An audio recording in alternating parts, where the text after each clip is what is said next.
everybody. Thanks for tuning into all of these conversations that I've been having with our Insight Change candidates. I've got to tell you, I'm having a lot of fun doing it because as bleak as it might feel to read the news, hearing the amazing stories that these new generation leaders are using as their motivation to run for office, to get into the civic arena and serve others, has been really uplifting and the perfect antidote. Today, we're going to take some time and spend it in Texas, just outside of Austin, with Dr. Pritesh Gandhi, who is running for Congress in Texas's 10th congressional district. There are some remarkable attributes of this new generation leader, but the thing that stands out for me at this particular moment is the fact that Dr. Gandhi, who is a practicing physician who runs a community health center and provides primary care to patients in that part of Texas, is actually there on the front lines, helping to treat those who are falling ill in his community at the same time that this pandemic is sweeping across our country and the world. You might have caught Dr. Gandhi on some of his recent media appearances or taking to social media to share why there's a need for a better government response to the coronavirus and the ways in which frontline workers are being put at risk because of our poor government response to the current pandemic. His is a voice and a perspective that we desperately need in Congress at this time.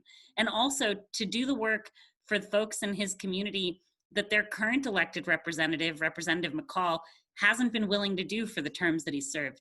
So let's go and spend some time with Dr. Gandhi, who has literally stepped outside of his clinic and into his car in order to be able to have this conversation with us. And take a listen to this remarkable physician, and let's make sure we send him to Washington in November. Thanks for taking the time to be with us. Thank you for having me. I'm thrilled to be here. I'm sorry that I'm doing this from my car. It's the safest place I can sit outside of actually seeing patients. My clinic is right behind me through that window. That's amazing. It's like your office, I'm guessing, these days for the campaign. It is. Well, it's very clean. So thanks for letting us get an inside look. Could you tell us about why you decided to run for office at this particular point? I'd love to hear your leadership story. Yeah. So I have spent my entire life in public service.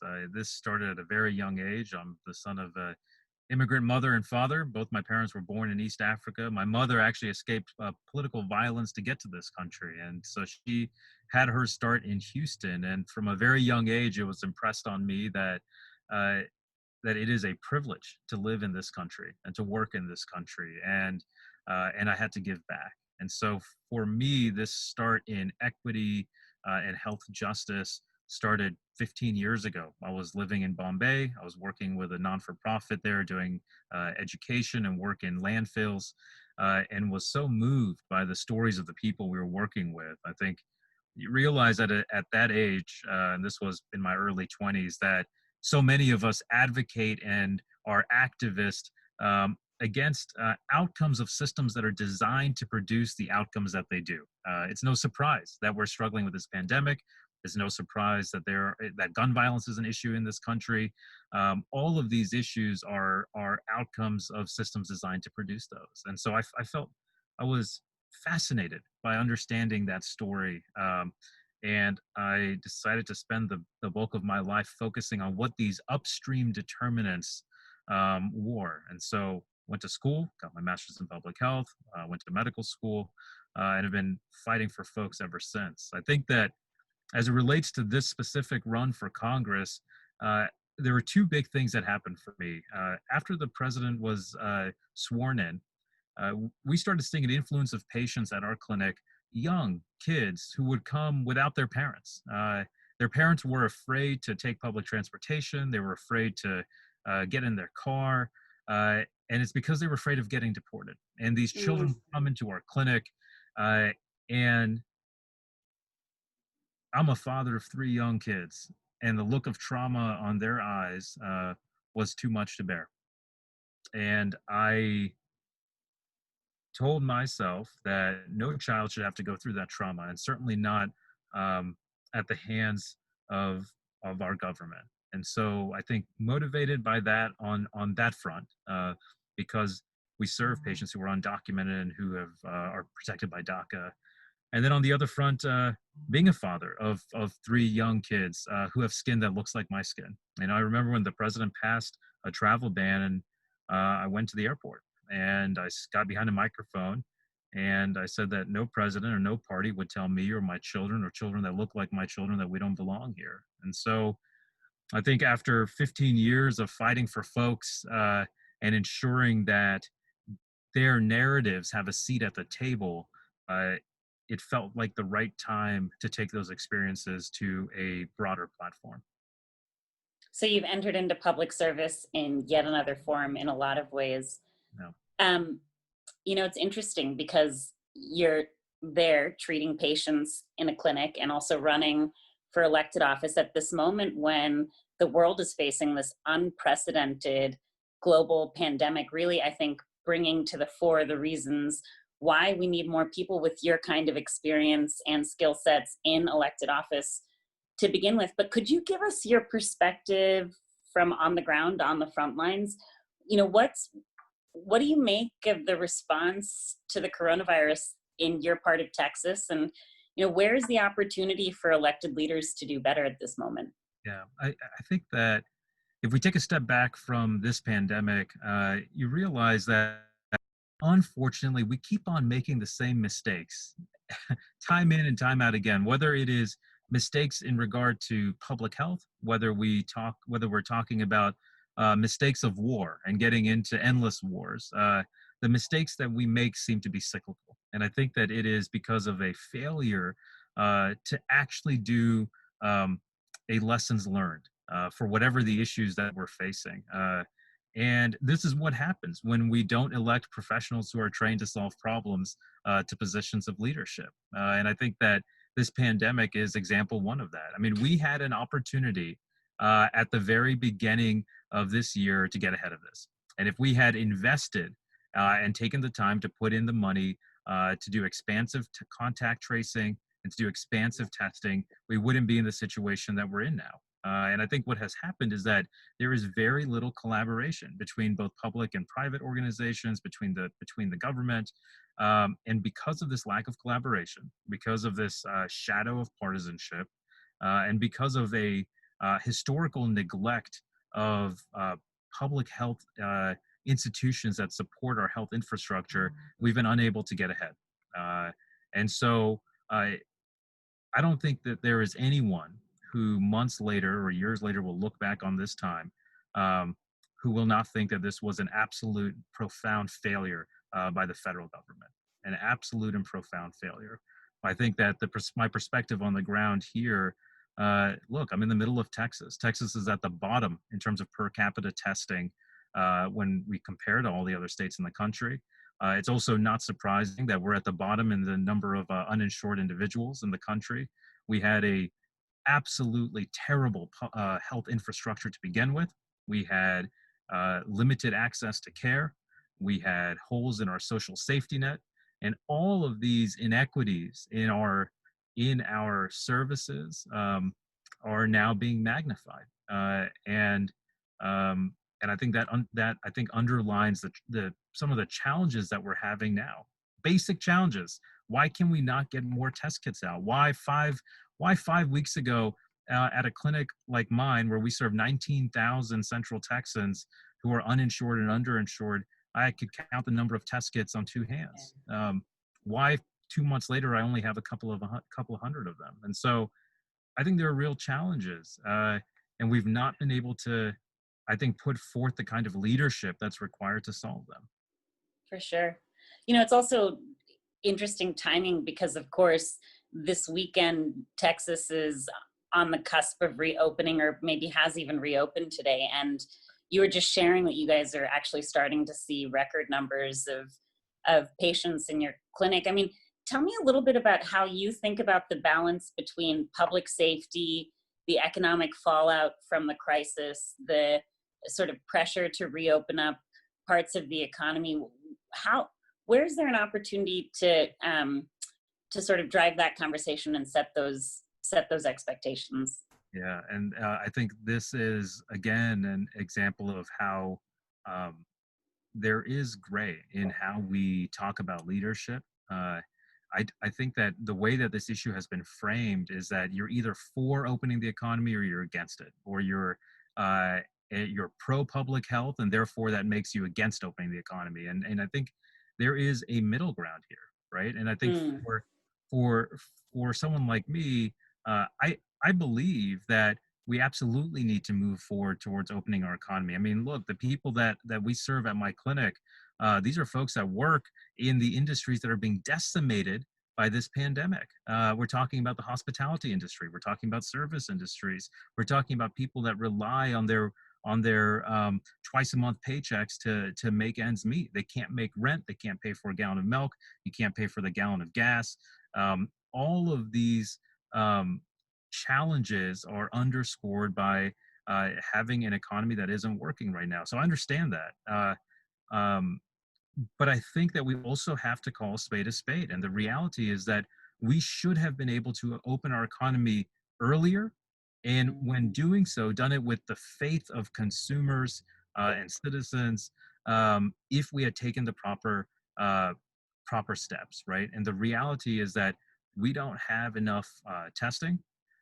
We don't have expansive contact tracing, and therefore we don't have suppression of cases. I mean, Texas saw one of its biggest days in the last few weeks yesterday in terms of new cases and in terms of deaths. And so I am worried of what's going to happen in a couple weeks because we haven't put forth the kind of infrastructure to instill faith in American consumers that it's okay to go out. I think that you can use bombast and emotion.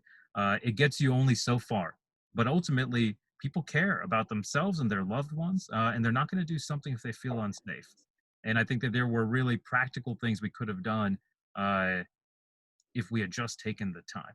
And so I think that's the challenge, and I think it requires unique cooperation between folks that are experts in the field, and folks that are in government. And there's just historical distrust. I mean, there wasn't too long ago in 2000 or in the late 90s, whether you were Republican or Democrat, you had a similar opinion of science and the desire and the need to invest in science. And over the last 20 years, you've seen a profound gap develop between Republicans and Democrats on the need to invest in science. And that's been coupled by a decrease in research and development. And so I think there are some challenges here that we have to be able to speak to. For sure. So I know that when you go home these days, you're not getting quite the same amount of quality time with your three little ones and your partner as you probably were previously. But where are you finding a little bit of stress relief or levity or joy in all of this? Yeah, it is. I think we were talking before about what life is like at home. Uh, Look, I don't see patients every single day. I'm in clinic seeing patients a few times a week. Uh, I saw a handful of patients this morning in clinic. But because of that exposure and because I've got three young kids, we are separated at home. I sleep in a different room just to decrease the amount of exposure. But there's time. I mean, look, early this morning, got up and I took my middle child on a bike ride before I went into work. My youngest child and I, because she's one, she's up all the time. And so her and I have our time together in the middle of the night. My oldest child, uh, we cook together, we draw together. And so I think we do a weekly Facebook Live session where I talk with folks in this region. And this question comes up often. And I think you've got to find joy in the little things in your life. I often talk about spending half an hour with my middle child looking at roly-polies on the ground. And we built a roly-poly habitat, and it was an incredible moment for us. And I think that's part of it. I think, and part of it is just being honest. Earlier today, I was laughing with some of my colleagues here because we were talking about what we're going to eat when we got home, and I was like, "Look, tonight it may just be chips and cheese and jalapenos, and that's what's going to go in the microwave, and that's how it's going to be." And so, Sounds like a well balanced meal it's a these well days. balanced meal. I think we have got to be easy on ourselves. We can't go hard on ourselves. Life is already complicated and stressed as it is. Yeah. And so that's some of our message. So, in all of this, you're a candidate for Congress. You're running for Texas's 10th congressional district. Could you tell the folks that are watching a little bit about Texas 10. Who lives in this district? What are the issues that voters care about? Who are the voters? Sure. So this is a profoundly gerrymandered district. It runs from Northwest Austin to Northwest Houston. I mean, we're talking hundreds That's of miles. huge. It's huge. It takes me, without stopping, 4 hours to drive from the most northwest part to the most eastern part of the district. And so it's a massive district, encompasses two major cities, and a variety of folks in between. We're talking about major rural areas in the middle of this district, big farming cities and towns, areas that have coal power plants. And then you've got Austin on one end, which is a tech hub in the region. And you've got Houston on the other end, which is an oil and gas hub and a medical hub in the region. And so um, a diverse district, diverse needs, and frankly, a district that has been Democratic for years now. I mean, the reality is that in 2018, when Beto O'Rourke ran for Senate, he won the popular vote in this district by 0.2%. Now, the incumbent is Representative Mike McCall. He's been in the seat since the early 2000s.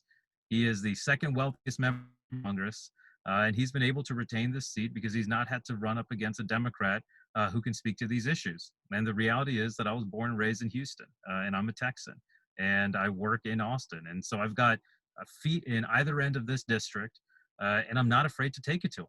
And I think that what he's seeing now is a campaign that is backed by Planned Parenthood, backed by the Giffords Group, backed by so many other organizations that believe that this is our moment to demonstrate that science and critical thinking and reason and a commitment to core values matters, and that message is resonating all across this district.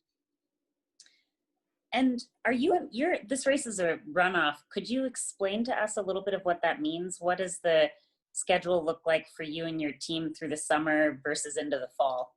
Yeah, absolutely. So this has been a heck of a race, right? We started this race last March. It was, one of the most competitive primaries in the country. We ended up in a runoff, and so of course, all things are different now with the pandemic. So our team is still 100% virtual. We are phone banking every day. I think we call thousands of folks in the district per week. We're sending postcards, we're doing mail, we're doing weekly virtual town halls. And so we do a whole host of virtual events.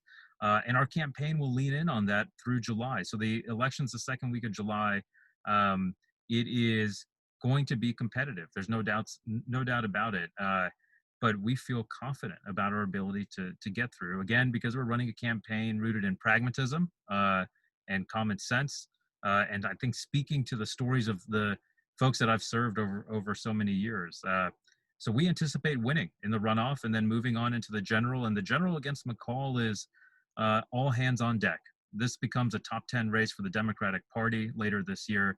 McCall's in a threatened seat, and we will win that race. But it's going to be a full-time job I think the challenge for viewers outside of the region is trying to get an understanding of the geographic breadth of this district. Yeah. It really is remarkable. I'm looking at because I'm in my car, I realize that I've put 30,000 miles on this car in the last few months prior to the pandemic. And it's the driving across the district. You got to meet people where they're at and sit at their kitchen table.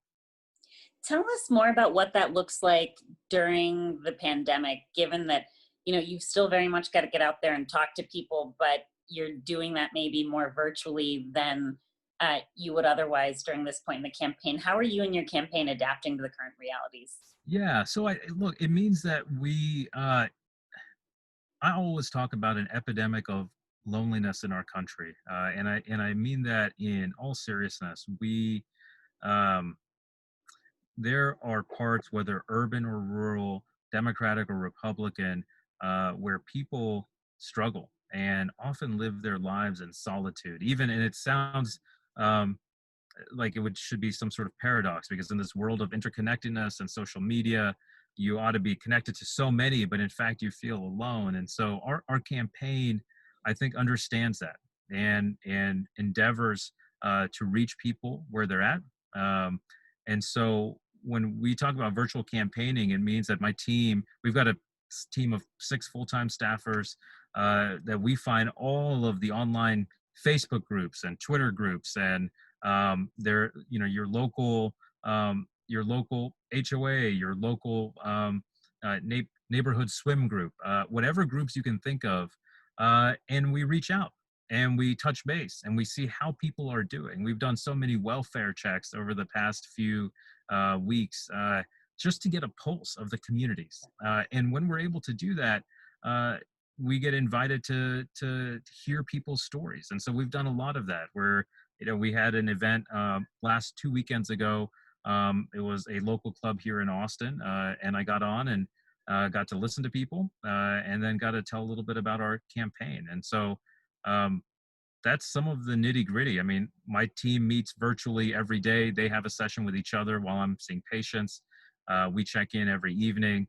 And then we do events like this on a regular and routine basis.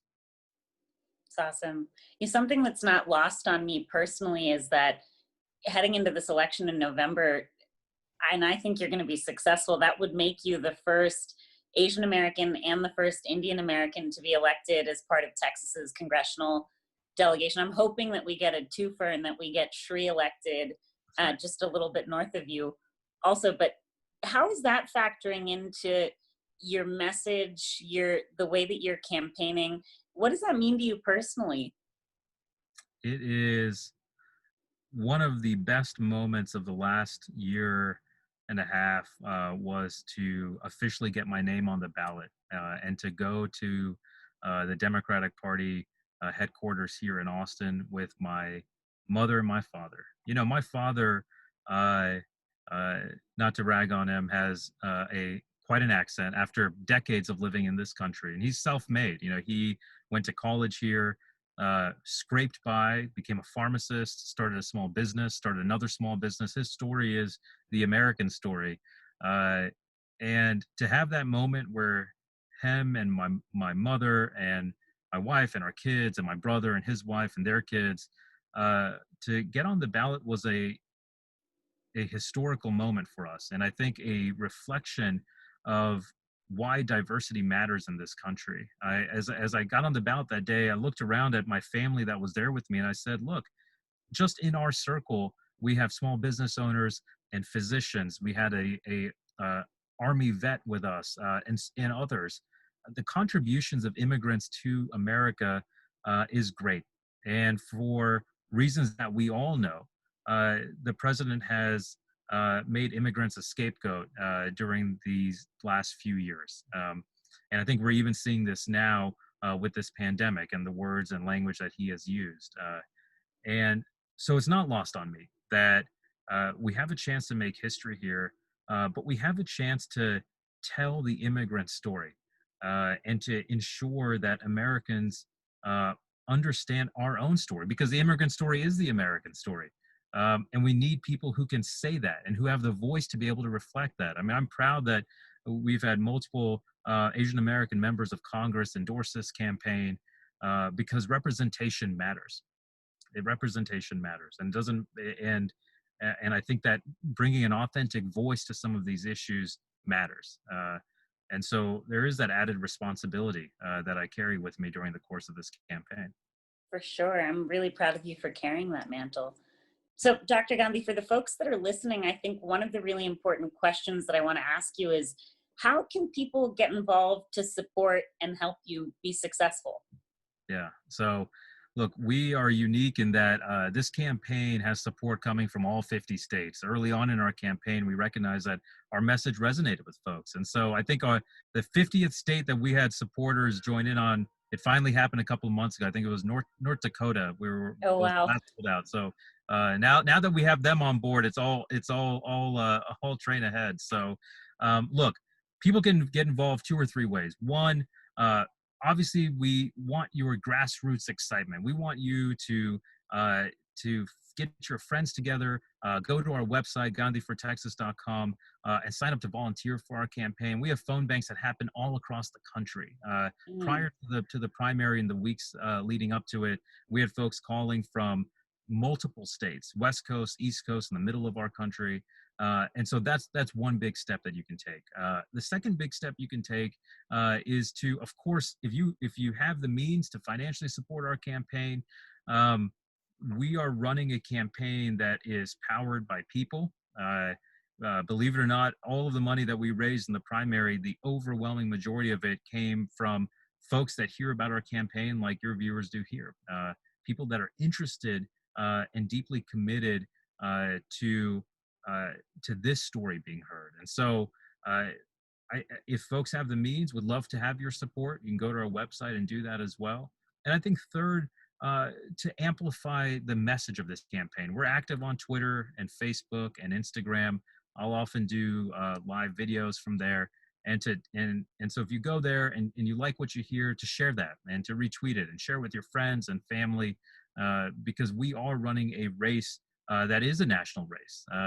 We have, my ears to the ground here, and quite literally my fingers on the pulse of what's happening here. But these issues are national issues. And so I suspect that a lot of folks listening here will be interested in that.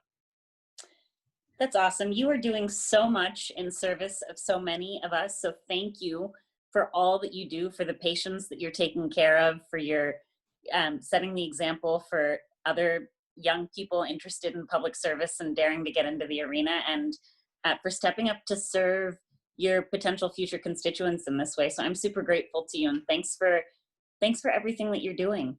Well, look, we all have a voice. I'll tell you, last night I was on a call. The Lang Institute for Stuttering is a major national institute that's headquartered here at the University of Texas in Austin. And they were doing one of their quarterly sessions where they have a lot of this clients that they work with, mostly young children. They get on to this program, and we were all on a Zoom call, and they tell their story. And even with their stutter, they told their story. And it was so motivating, I think, for viewers of yours that may not know. I had a severe stutter as a child, absolutely severe. And I had a hard time formulating words. My father took a couple of jobs to be able to pay for me to go to speech therapy. And I told myself at a young age that if I ever found my voice, I'd spend the rest of my life fighting for those that don't have one. And so yesterday evening, when I was on that Zoom call, hearing these kids tell their story, irrespective of whatever obstacle was in their way, just continue to motivate me. And so I'm fired up. And I appreciate you giving me this platform and having the opportunity to chat with you.